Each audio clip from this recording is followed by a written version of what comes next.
Hi yours, మీరందరూ సంతోషంగా, ఆరోగ్యంగా ఉండాలని మనస్ఫూర్తిగా కోరుకుంటున్నానండి. Welcome to Asni Sudha all in one ఛానల్‌కి. నేను మీ ఆస్ని సండే సుధాకర్. వచ్చేసి నా రొటీన్ అండి. మార్నింగ్ నుంచి నైట్ వరకు ఈ రొటీన్ అనేది చూసేయండి. వీడియో ఎక్కడ స్కిప్ చేయకుండా ఫుల్‌గా చూడండి. ఇలాగ మార్నింగ్ లేచినంటే ముందు రోజు వచ్చేసి పిండి అనేది రుబ్బుకుని పెట్టుకున్నానండి. దోస పిండి అది పొంగిపోయింది. కింద ఆల్రెడీ ప్లేట్లు పెట్టుకున్నాను. ఒకటొచ్చేసి బాగా పొంగిందండి. ఒకటొచ్చి బాగా ఏం పొంగలేదు. పైకి రాలేదు. ఇదొస్తే పైకి వచ్చేసింది. అందుకు గట్టి పెట్టుకుని ఒకసారి ఇలా కలుపుకోవడం వల్ల ఎయిర్ బబుల్స్ ఏమైనా ఉంటే పోతాయండి. పిండి అనేది పైకి ఉబ్బకుండా ఉంటుంది. ఎగస్ట్రా పిండి ఉంది కదండి, పైకి చాలా పొంగిపోయింది కదా, ఆ పిండి అంతా ఒక బౌల్లో తీసి పెట్టేసుకుంటున్నాను. ఈ విధంగా ఒక బౌల్లో తీసి పెట్టుకున్నా కదా, ఇప్పుడు మూత పెట్టేసుకుని మూతలు 2 పెట్టేసుకున్నా కదండి, రెండాటిల మీదను ఇప్పుడు ఫ్రిడ్జ్లో పెట్టేసుకుందాము. ఇలా అన్నిటిని ఫ్రిడ్జ్లో పెట్టేసుకుని స్టోర్ చేసుకుందామండి. ఎగస్ట్రా ప్లేట్లని కింద పెట్టాను కదా, పిండి కూడా ఒలిగిపోయింది. అక్కడంతా క్లీన్ చేసుకుంటున్నానండి. ఈ విధంగా ఒక క్లాత్ తీసుకుని అక్కడంతా పిండి పడిన చోటంతా కూడా క్లీన్ చేసేసుకున్నాను. ఇలా క్లీన్ చేసేసుకున్నాం కదండి. తర్వాత వచ్చేసి టిఫిన్కి అయితే నేను నైట్ వచ్చేసి ఇవాళ సండే కాబట్టి నైటే వచ్చేసి పెసరపప్పు, అందులోనే కొంచెం మినపప్పు, బియ్యం వేసి ఇలా నానబెట్టుకున్నాను కదా పెసరపప్పు అనేది. అది ఒకసారి వాష్ చేసుకొద్దామండి. వాష్ చేసుకొచ్చాక పక్కన పెట్టుకుని ఒక మిక్సర్ తీసుకుని అందులోకి అల్లము అలాగే ఉల్లిపాయ ముక్కలు కట్ చేసి వేసుకోవాలండి. అందులోకి పచ్చిమిర్చి కూడా వేసుకున్నాను. ఆ వీడియో అనేది స్కిప్ అయింది కొంచెం. తర్వాత వచ్చేసి కొంచెం పెసరపప్పు వేసి ఒకసారి గ్రైండ్ చేసుకోవాలండి. ఎందుకనంటే ఇలాగా మన అల్లం ముక్కలు అలాగే ఉల్లిపాయ ముక్కలు వేసాం కదండి, పెసరపప్పు అంతా వేసేసి మిక్సీ పెట్టేస్తే అసలు నలగదండి. అలాగే వేసుకు ఒకసారి బ్లెండ్ చేసుకుంటే అల్లం ముక్కలు అలాగే ఉల్లిపాయ ముక్కలు నలిగిపోతాయి. తర్వాత ఇంకా పెసరపప్పు వేసుకుని కొంచెం వాటర్ వేసుకుని అందులోకి కొంచెం పసుపు, ఉప్పు కూడా వేసుకుంటున్నానండి. వేసుకొని ఒకసారి మిక్సీ పెట్టుకుందాము. ఇలా మిక్సీ పెట్టుకుందాను బౌల్లో తీసుకోవాలండి. ఇలా తీసుకున్న తర్వాత ఇంకా పెసరపప్పు మిగిలింది కదా, ఆ పప్పు కూడా అందులో వేసేసుకుని మిక్సీ పెట్టుకుని ఇలాగా మెత్తటి పేస్ట్లో చేసుకోవాలి. పెసరట్లకి పిండి అయితే రెడీ అయిపోయిందండి. ఇలా చేసుకోవడం వల్ల టేస్ట్ అయితే చాలా బాగుంటుంది. ఒకసారి కలుపుకుని ఒకసారి ఇంకా గట్టుకుంది కదా, కొంచెం వాటర్ వేసుకుంటా కలుపుకోవాలండి. కొంచెం పలుచగానే ఉండాలి, అప్పుడే దోశలు అయితే బాగా వస్తాయండి. చూస్తున్నా కదా, ఇలా రెడీ చేసుకున్నా కదా, మూత పెట్టుకుని పక్క పెట్టుకుందాము. తర్వాత వచ్చేసి చట్నీ అనేది ప్రిపేర్ చేసుకుంటున్నానండి నేను. పెసరట్లోకి అల్లం పచ్చడి చాలా చాలా బాగుంటుందండి. ఒకసారి ట్రై చేయండి, కంపల్సరీ బాగా నచ్చుతుంది మీ అందరికీ. నేను అల్లం లేదు కాబట్టి ఇప్పుడు శనగపప్పు పల్లీల చట్నీ అయితే చేస్తున్నాను. దాంట్లోకి కొంచెం శనగపప్పు, ఆవాలు, జీలకర్ర అలాగే వెల్లుల్లి, కొంచెం ఉంటే అల్లం ముక్క అయితే వేసానండి. వేసి ఒకసారి ఫ్రై చేసేసుకున్నాను. ఫ్రై చేసుకుని మిక్సర్లో తీసుకుని మిక్స్ అయితే పెట్టేసుకుంటున్నానండి. ఇలా అయితే చట్నీ అయితే రెడీ చేసేసుకున్నాను. ఇది పక్క పెట్టేసుకుందాము. స్టవ్ వెలిగించుకుని ఇలాగ అట్ల పెనం అనేది పెట్టేసుకున్నానండి. అది బాగా హీట్ ఎక్కడానికి టైం పడుతుంది కదా, అంతలోకి దోశకి చుండ్రు పెట్టేసింది. అలాగే హెయిర్ ఫాల్ చాలా ఎక్కువ అయిపోతుందండి. అందుకు తనకి కొంచెం గోరింతాకు అలాగే మందార పూలతో పేస్ట్ అనేది రెడీ చేసి పెడదామని అన్నీ రెడీ చేస్తున్నానండి. ఆల్రెడీ నేను ముందు రోజే గోరింతాకు అయితే తెప్పించాను. అది మిక్సర్లో వేసుకుంటున్నానండి. దాంతోపాటుగా మందార ఆకులు, మందార పూలు కూడా కిందే ఉంటాయి. ఇక్కడ అవి తీసుకుని వచ్చి మందార పూలు వేసాను, అలాగే మందార ఆకులు కూడా వేసానండి. అందులోకి కలోంజీ సీడ్స్, అవిసె గింజల సీడ్స్ కూడా వేసుకున్నానండి. ఇంకా కావాలంటే మీరు కలబంద, ఉల్లిపాయలు కట్ట వేసుకోవచ్చు. నేనైతే ఏం వేయలేదండి. కొంచెం వాటర్ వేసుకున్నాను. లోనికి వెళ్ళేలాగా వాటర్ అనేది వేసుకున్నాను. ఎందుకంటే పైన వేసేస్తే పైన నలుగుతుంది, లోన్ నలగదు కదా, అందుకు వాటర్ కొంచెం సైడ్ నుంచి వేసుకున్నాను. ఇలా మెత్తటి పేస్ట్లో అయితే రెడీ చేసుకోవాలి. తర్వాత వచ్చేసి కొంచెం కొబ్బరి నూనె వేసుకోవచ్చు. నేను ఇంట్లో ప్రిపేర్ చేసిన ఆయిల్ అయితే వేస్తున్నానండి. వేసి ఒకసారి మిక్సీ పెట్టుకుంటే సరిపోతుంది. ఎందుకంటే మొత్తం అంతా కలిసిపోతుంది కదా. హెయిర్ అయితే ఇలా ఉందండి. డాండ్రఫ్ అయితే చాలా ఎక్కువ పట్టేసింది. జోషికి అయితే హెయిర్ ఫాల్ కూడా చాలా ఎక్కువ అయిపోతుందండి. మీరు చూస్తున్నారు కదా, డాండ్రఫ్ అయితే చాలా ఎక్కువ ఉన్నది. మీకు కనిపిస్తుందో లేదో తెలియదు. అసలు అయితే చుండ్రు పెట్టేసి హెయిర్ ఫాల్ అయితే చాలా ఎక్కువ అయిపోయిందండి. హెయిర్ చూడండి, దువ్వుతేనే హెయిర్ అనేది ఎలా వచ్చేస్తుందో. ఇక చూడండి, దువ్వుతున్నాను నేను. ఒకసారి దువ్వేసి అప్లై చేద్దామని ఒకసారి దువ్వుతే హెయిర్ అనేది చాలా ఎక్కువ వచ్చేసింది. ఇలా మిక్సీ పెట్టుకున్న దాన్ని ఇప్పుడు పైనుంచి పెట్టుకుని వస్తున్నానండి. ఇలా పెడదామని డిసైడ్ అయ్యానండి. మధ్యలో అసలు పెట్టట్లేదు. అప్పుడైతే పెట్టేదాన్ని. మధ్యలో అయితే జోష్కి అసలు కేర్ అనేది తీసుకుంటలేదండి హెయిర్కి అనేది. ఇప్పుడైతే హెయిర్ కేర్ తీసుకుందాం. మంత్కి వచ్చేసి ఒక 2 టైమ్స్ అయినా పెడితే కనుక గ్రోత్ అనేది చాలా బాగుంటుంది. హెయిర్ ఫాల్ లేకుండా ఉంటుందండి. డాండ్రఫ్ ఉన్నా కూడా పోతుంది. హెయిర్ కూడా బ్లాక్ అవుతుంది. ఎందుకంటే మనం అందులో గోరింతాకు వేసాం కదండి. గోరింతాకు వేయడం వల్ల బ్లాక్ హెయిర్ ఉంటే ఇంకా బ్లాక్ అవుతుంది. ఒకవేళ వైట్ హెయిర్ ఉంటే కలర్లోకి అయితే మారుతుందండి. చూస్తున్నారు కదా, ఈ విధంగా మొత్తం పాయలుగా ఎడదీసి మొత్తం అంతా పెడుతున్నానండి. ఇలాగా కింద నుంచి పై దాకా కూడా మొత్తం అప్లై చేశాను. మొత్తం లాన్కి రూట్స్లోకి అంతా పెట్టేలాగా పెట్టానండి. ఇలా పెట్టేసిన తర్వాత కిప్పి పెట్టేశాను. తర్వాత వచ్చేసి నేను అప్లై చేసుకుందాం చూస్తున్నాను. ఇంకా పేస్ట్ అయితే మిగిలిందండి. నేనైతే టిఫిన్ పిల్లలకి ఇద్దరికి టిఫిన్ వేసేసి పెడదామని ఇంకా నేనైతే పెట్టుకోలేదు. పక్కన జోషికైతే ఆకలేస్తుంది అంటుంది. అందుకు ఇలాగా నేను పెసరట్లు అయితే వేసేస్తున్నాను. ఇంకా ఆనియన్స్ అయితే పిల్లలు తినరు కాబట్టి పైన ఆనియన్స్ కూడా ఏమి వేయట్లేదండి. మనం ఎప్పుడైనా పెసరట్టు పైన ఆయిల్ కన్నా నెయ్యి వేసుకుంటే టేస్ట్ అయితే చాలా బాగుంటుంది. పిల్లలకు కూడా హెల్దీ కదా. ఈ విధంగా నేను నెయ్యి వేసుకున్నైతే అట్టయితే కాల్చుకుంటున్నానండి. ఇలాగ ఒక సైడే కాల్చుకుంటున్నాను. ఎందుకంటే మనం పలుచకి వేసాం కాబట్టి రెండో సైడ్ తిప్పనవసరం లేదండి. ఒక ప్లేట్లో తీసుకుని చట్నీ వేసేసి అయితే జోషికైతే ఇచ్చేస్తున్నానండి. మా జోషి అవి అయితే టీవీలో పెట్టేశారండి. తలకి ఎట్టుకెళ్ళి జోషికి ఇచ్చేస్తే చూడండి బొమ్మలు చూసుకుంటా తింటున్నారు. అలాగే హవ్యకి కూడా ఇవ్వలేదు కదా, ముందు జోషికి ఇచ్చాను. తర్వాత హవ్యకి కూడా వేసేస్తున్నానండి. ఇలా వేసేస్తే హవ్యకి ఇచ్చేసాను. తర్వాత వచ్చేసి మా హస్బెండ్ కూడా వచ్చారండి. ఆయన కూడా అవి వేసేసి వేడివేడిగానే తింటేనే బాగుంటుందండి పెసరట్టు. అందుకు వేడివేడిగా ఒకరికి ఇస్తున్నానండి. ఒకరి తర్వాత ఒకరైతే టిఫిన్ అయితే కంప్లీట్ చేసేస్తున్నారు. ఇలాగైతే మా హస్బెండ్కి ఇచ్చేసాను. ఆయన కూడా పక్కన తింటున్నారండి. వాళ్ళ ముగ్గురికి 2 చొప్పున వేసేసి ఇచ్చేసానండి. వాళ్ళకైతే చాలు అన్నారు. ఇంకా నేను కూడా వేసేసుకుంటున్నాను. ఇలా అయితే నేను వేసేసుకున్నైతే టిఫిన్ అయితే అక్కడే నుంచుని తినేస్తున్నాను. ఓ పక్కన వేసుకుంటా, ఓ పక్కన అక్కడే నుంచునైతే తినేస్తున్నాను. ఇలాగా మా మార్నింగ్ టిఫిన్ అనేది కంప్లీట్ అయిపోయింది. తర్వాత వచ్చేసి ఇలాగ పిల్లలకైతే నెయిల్స్ చేస్తున్నానండి. ముందు హవ్యకైతే తీసేస్తున్నాను కాళ్ళకి, చేతులకి అలాగే. తర్వాత వచ్చి జోషికి కూడా తీస్తానండి. జోషికి తీసేసిన తర్వాత నాకు కూడా ఎక్కువైపోయినాయి గోర్లు అతని. అవి కూడా కాలు గోర్లు అలాగే ఎల్లి అనేది కూడా తీసేసుకున్నాను. తీసిన తర్వాత నేను ముందుగా పేస్ట్ అనేది తీసి పెట్టుకున్నాను కదండి, జోషి పెట్టిన మిగిలినది అది ఇప్పుడు హెయిర్కి అనేది అప్లై చేసేసుకుంటున్నాను. ఎందుకంటే ఇప్పుడు అప్లై చేసుకుంటే ఒక 2 అవర్స్ అని ఉంచాలి కదా. అందుకు ఇలాగ నా హెయిర్ అనేది వైట్ హెయిర్ ఉంటుందండి అక్కడక్కడనే. ఆ వైట్ హెయిర్ ఉండడం వల్ల నేను ఇలాగ హెన్నా బదులుగా నేను గోరింతకైతే పెట్టుకుంటానండి. చూడండి ఎంత ఎర్రగా పండుతుందో. ఇవన్నీ వేసినా కూడా ఎర్రగానే పండుతుంది కదా. ఇంకని మామూలుగా పెడితే ఇంకెంత ఎర్రగా పండుతుందో చూడండి. హెయిర్కి మొత్తం అప్లై చేసేసుకున్నానండి. చూస్తున్నారు కదా, ఎక్కడ కూడా గ్యాప్ లేకుండా అప్లై చేసేసుకున్నాను. ఇలా అప్లై చేసుకున్న తర్వాత మొత్తం సిగేసేసుకుని క్లిప్ అయితే పెట్టేసుకున్నానండి. ఇదైతే మొత్తం ఖాళీ అయిపోయింది. చేతులు చూడండి చాలా ఎర్రగా పండింది కదా. గోరింతకు అనేది తెచ్చిన రోజు కన్నా మన్నాడు పెట్టుకుంటే చాలా బాగా పండుతుంది అన్నారండి. ఇది ఎంత నిజం అనేది కూడా కామెంట్ సెక్షన్లో కామెంట్ చేయండి.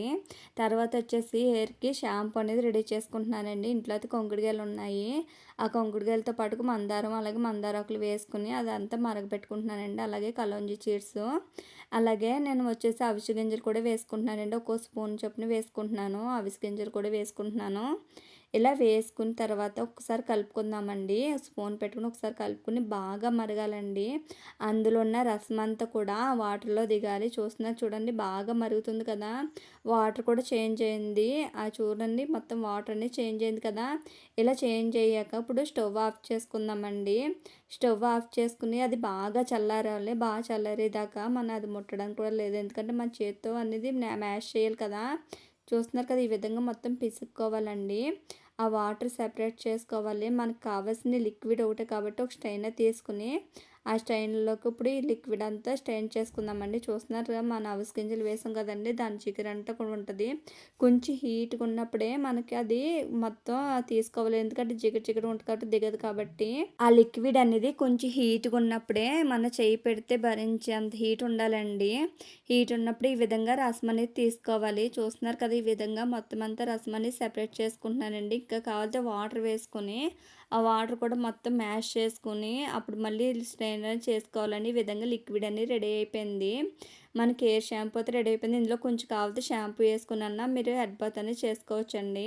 అది పక్క పెట్టుకున్న తర్వాత వంట అనేది స్టార్ట్ చేయలేదండి. పక్కన రైస్ అనేది పెట్టుకుంటున్నాను. పక్కన వచ్చేసి ఇవాళ సండే కదా, నాన్ వెజ్ తెచ్చుకుందాము. కార్తీక మాసం అయిపోయింది కదా, నా కార్తీక మాసం అయిపోయిన కంచి నాన్ వెజ్ అనేది తెచ్చుకోవాలండి.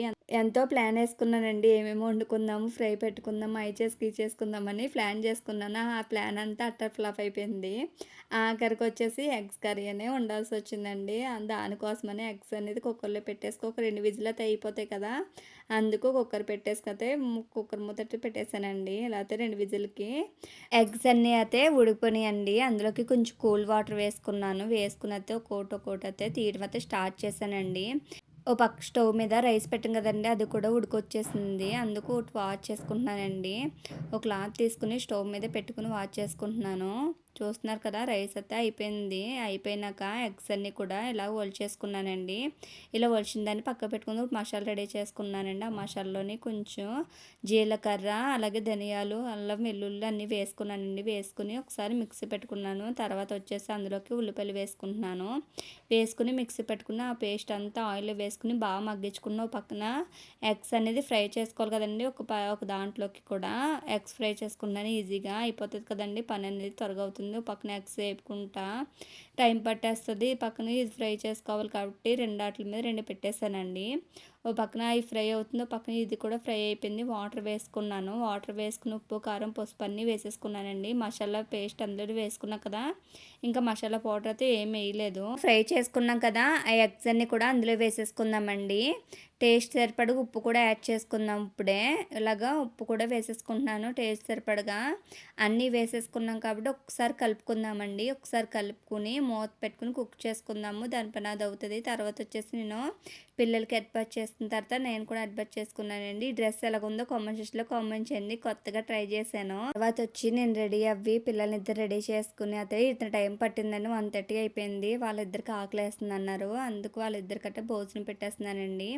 మా హస్బెండ్ మీటింగ్కి వెళ్ళారన్నాను కదండి, ఆయన కూడా వచ్చేసారు. వాళ్ళకి అందరికి కలిపితే భోజనం పెట్టేశాను. టీవీ చూస్తే వాళ్ళు భోజనం అనేది కంప్లీట్ చేస్తారండి.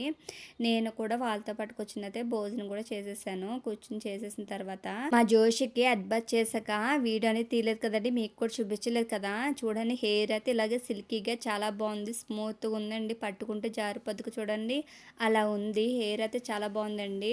ఆ డాండ్రఫ్ కూడా తగ్గింది కొంచెం. ఇలా కనుక మంత్లీ ఒక 2 టైమ్స్ అయితే పెట్టుకుంటే గ్రోత్ అనేది చాలా బాగుంటుంది అనిపించిందండి నాకు.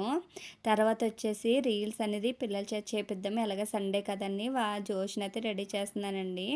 ఇలా అయితే జోష్ని అయితే రెడీ చేశాను. రెడీ చేశాక జోషి నేనైతే ఒక షార్ట్ వీడియో చేశానండి. ఆ షార్ట్ వీడియో కూడా అప్లోడ్ చేసి ఒకసారి చూడండి. తర్వాత వచ్చేసి పక్కన భవ్య అక్క వాళ్ళ పిల్లలతో కూడా రీల్స్ చేశానండి. అది కూడా అప్లోడ్ చేశాను. అది కూడా ఒకసారి చూసేయండి. తర్వాత వచ్చేసి నేను కూడా అడ్బట్ చేసినప్పుడు హెయిర్ అనేది చూపించలేదు కదండి. ముందైతే అడ్బట్ చేసాక ఒకసారి హెయిర్ చూపించలేదు కదండి. ఒకసారి చూడండి, హెయిర్ అనేది చాలా సిల్కీగా అయింది. వైట్ హెయిర్ అంతా కూడా కొంచెం రెడ్గా అయింది. బ్లాక్ హెయిర్ కూడా బ్లాక్గా అయిందండి. తర్వాత వచ్చేసి నేను ఇందాక రీల్స్ చేయడంలో పడిపోయి అస్సలు కిచెన్ అనేది క్లీన్ చేయలేదండి. అలా పడితే అలా ఉంది. ఇప్పుడు అంతా క్లీన్ చేసి రావాలి. ఎగ్ కర్రీ ఉన్నాయి కదండి, కొంచెం గ్రేవీ ఉంది, ఎగ్ ఉంది. అది ఒక బౌల్లో తీసి పెట్టేసుకుంటున్నానండి. తీసి పెట్టేసుకోలేకపోతే ఖాళీ చేసేసాను. అన్నీ అయితే చూడండి, సామాన్లు అయితే చాలా ఎక్కువ ఉన్నాయండి. అవన్నీ తోముకుని పెట్టుకున్నప్పటికే టైం సరిపోద్దేమో. ఇవన్నీ తోమి క్లీన్ చేసినప్పటికీ చాలా టైం పడుతుందండి. యుద్ధానికి రెడీ అవుతున్నాను కదా నేను. ఇలాగా ఇది పెట్టుకోకపోతే మొత్తం వాటర్ చల్లి డ్రెస్ అంతా పాడైపోతుందండి. నేను ఈ మధ్యలో కొన్నాను దీన్ని. ఎందుకంటే ఆ వాటర్ అంతా చల్లేసి బట్టల మీద అంతా పడిపోయి కలర్ అనేది షేడ్ అయిపోతుందండి. అందుకు నేను ఆన్లైన్లోంచి పర్చేస్ చేశాను. ఇది చేయడం వల్ల నాకు చాలా బాగా యూజ్ అయిందండి. వాటర్ పడిపోయి బట్టలు తడిచిపోకుండా ఉంటున్నాయి. ఈ విధంగా మొత్తం అన్నీ క్లీన్ చేసేసుకుంటున్నాను. ముందు అన్నం అయి ఉంటాయి కదండి, అలా పచ్చిమిర్చి, ఎండుమిర్చి అన్నీ ఉంటాయి కదా, అవి అందులో పడిపోతాయి కదా, మళ్ళీ అడ్డం వచ్చేస్తాయండి. దేని సెపరేట్ తీసేసుకుని అయితే తోమేసుకోవడం అయితే స్టార్ట్ చేస్తానండి. చాలా గిన్నెలు ఉన్నాయి కదా, 1 by 1 అయితే తోమేసుకున్న ఫాస్ట్ మూడ్లో పెట్టానండి. ఇన్ని సామాన్లు ఎందుకైనాయి అంటే టిఫిన్ చేసాక కూడా నేను ఏ సామాన్లు తోమలేదండి, అట్లే ఉంచేసాను. అందుకు ఇన్ని సామాన్లు అయితే అయిపోయినాయి. నేనైతే టిఫిన్ చేసాక వెంటనే తోమేసుకుంటాను. ఈసారి అయితే బతికిచ్చేసానండి. అందుకు సామాన్లు ఎక్కువైపోయింది. త్వరగా తోమేసి త్వరగా కడిగేసి సింక్ దగ్గర కూడా నీట్గా క్లీన్ చేసేసుకుంటున్నానండి. ఇలా క్లీన్ చేసి కూడా అక్కడ చిన్న చిన్న నుసు పురుగులు లాంటివి కూడా పట్టకుండా ఉంటాయి కదా, అందుకు త్వరగా క్లీన్ చేసేసుకుంటున్నానండి. సింక్ కూడా క్లీన్ అయిపోయింది. ఈ విధంగా సింక్ అంతా కూడా నీట్గా క్లీన్ చేసేసానండి. తర్వాత వచ్చేసి ఇప్పుడు స్టవ్ ఉందండి. స్టవ్ దగ్గర చాలా అన్నం మెతుకులు కానించి, అంతేకాకుండా నేను పెసరట్లు వేసాను కదా, దానివల్ల కూడా స్టవ్ అంతా గలీజ్ అయిపోయిందండి. అదంతా క్లీన్ చేసుకొస్తున్నానండి. మొత్తం రుద్ది క్లీన్ చేసుకోవాల్సి వస్తుంది. చాలా మురికి అనేది జిడ్డు పట్టేస్తుందండి. ఆయిల్ మరకలు కట్ట, అలాగే నెయ్యి మరకలు కూడా ఉన్నాయి కదండి, అవి కూడా చాలా ఎక్కువ ఉన్నాయి. అదంతా మొత్తం స్టవ్ సైడ్ అంతా కూడా క్లీన్ చేసేసుకొస్తున్నానండి. ఈ విధంగా మొత్తం రఫ్ చేసుకుంటా నీట్గా క్లీన్ చేసేసానండి. చూస్తున్నారు కదా, ఈ విధంగా నీట్గా క్లీన్ చేసేసాను. ఇప్పుడు సామాన్లన్నీ తోమాం కదండి, ఆ సామాన్ల వాటర్ అంతా కూడా ఇలా వచ్చేస్తుందండి సైడ్కి. ఆ వాటర్ కూడా వేసేసి మొత్తం క్లీన్ చేసాను. ఇలా మొత్తం అంతా క్లీన్ అయిపోయింది కదా. క్లీన్ అయిపోయినాక ఆ నాప్రాన్ కూడా తీసేస్తున్నానండి. యుద్ధానికి వెళ్ళినట్టు కట్టుకున్నాను కదా, ఇదంతా తీసేసుకుని పక్క పెట్టేసి స్టవ్ అయితే ఇలా క్లీన్ చేస్తానండి. ఎలా ఉందో కామెంట్ సెక్షన్లో కామెంట్ చేయండి. ఇంకా చేర్పులు మార్పులు ఏం చేయాలనేది కూడా కామెంట్ సెక్షన్లో కామెంట్ చేయండి. తర్వాత వచ్చేసి మా హస్బెండ్ మార్కెట్కి వెళ్ళి ఆనియన్స్ అలాగే కాయగూరలన్నీ కొనుక్కు తెచ్చారండి. అలాగే చికెన్ తీసుకురాలని చెప్పాను కదా, నైట్ నా గోల్ పడలేక చికెన్ కూడా తీసుకొచ్చారండి. అది కూడా హాఫ్ కేజీ తీసుకొచ్చారు. నెక్స్ట్ వచ్చేసి మండే కాబట్టి ఎక్కువ అవసరం లేదు, హాఫ్ కేజీ తీసుకురండి చాలా అని అన్నాను. పక్కన ఆయన వచ్చినప్పటికి ఉల్లిపాయలు ఫ్రై చేసుకుంటున్నానండి. మసాలా కూడా రెడీ చేసి పెట్టుకున్నాను. పేస్ట్ అయితే చేయలేదు, అల్లం లేదు కాబట్టి. అల్లం అయితే తెచ్చారండి. అది తెచ్చుకుని ఒకసారి వాష్ చేసుకున్న అందులో వేసుకుంటున్నాను. అందులో చికెన్ కూడా వాష్ చేసుకుంటున్నాను.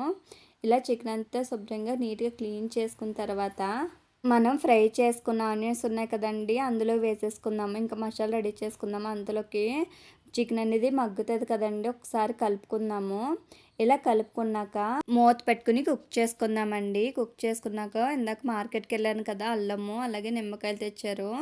కూరగాయలు అయితే ఏమేమి తెచ్చారో చూపిస్తానండి మీకు. ఒక సొరకాయ తెచ్చారు, క్యారెట్ అలాగే టమాటో, ఆలు తెచ్చారండి. ఎక్కువ తెచ్చుకోమండి, నేను ఎప్పుడు కావాల్సినవి అప్పుడే తెచ్చుకుంటాం. ఒక 2 days 4 days సరిపడగా తెచ్చుకుంటాము. ఇవన్నీ కూడా ఇప్పుడు ఫ్రిడ్జ్లో పెట్టేసుకుంటారండి. తర్వాత అందులోకి కారము, ఉప్పు, పసుపు, మనం ఆడించుకున్న మసాలా కూడా వేసేసుకుంటున్నానండి. అన్నీ వేసుకుని ఒకసారి కలుపుకుందాము. కలిపి మసాలా అంతా కూడా పట్టే విధంగా కలపాలండి. కలిపేసి అది బాగా మగ్గనివ్వాలి. వాటర్ అయితే నేను ఏం వేయనండి, ఫ్రై మాదిరిగా చేస్తున్నాను కాబట్టి వాటర్ అనేది ఏమైనాని గ్రేవీ టైప్లో కావాలితే వాటర్ వేస్తాను. ఇది ఫ్రై మాదిరిగా చేస్తాను కాబట్టి ఎక్కువసేపు మగ్గాలి కాబట్టి నేను వాటర్ అయితే వేయలేదండి. వేయకుండానే చూడండి ముక్క అయితే బాగా ఉడికింది. అంతేకాకుండా ఆయిల్ కూడా బాగా తేలింది కదా. ఈ విధంగా ఫ్రై చేసుకోవాలండి. గ్రేవీ కాదు అలాగే ఫ్రై కాదు అన్నట్టు వస్తుంది. రైస్లోకైనా చపాతీలోకైనా చాలా బాగుంటుంది. నేను చూడండి పక్కన ఉడుకుతుంటేనో పక్కన వేసుకుని అయితే నేను టేస్ట్ అయితే చేస్తున్నానండి. మనకు అసలు చికెన్ అంటే చాలా పిచ్చి, టేస్ట్ చేయకపోతే అసలు అవ్వదు. వేడివేడిగా ఉన్నప్పుడే తినేయాలండి, నాకు అంత ఇష్టము. ఇలాగే ఎవరున్నారో కామెంట్ సెక్షన్లో కామెంట్ చేయండి. ఉడికినప్పుడే తినేసి ఇలాగ ఉండే వాళ్ళు ఎవరున్నారో. టేస్ట్ అయితే చాలా బాగుంది. తిని 4 రోజులు అయిపోయింది కదా, కార్తీక మాసంలో 4 రోజులు తినలేదండి. ఎప్పుడెప్పుడు అయిపోద్దా, ఎప్పుడు తిందామా అని చూస్తూ ఉన్నాను నేను. కార్తీక మాసం అయిపోయింది. చికెన్ అయితే టేస్ట్ అయితే చేస్తానండి. టేస్ట్ అయితే చాలా బాగుంది. ఇలా టేస్ట్ చేశాను కదా, పిల్లలిద్దరు కూడా భోజనం పెడదామని అయితే అన్నీ రెడీ చేస్తున్నానండి. ఈ వీడియో అనేది ఇంతటితో అయిపోయింది. వీడియో నచ్చిందా అయితే సబ్స్క్రైబ్ చేసి లైక్ చేయండి. Thank for watching. Bye, good night.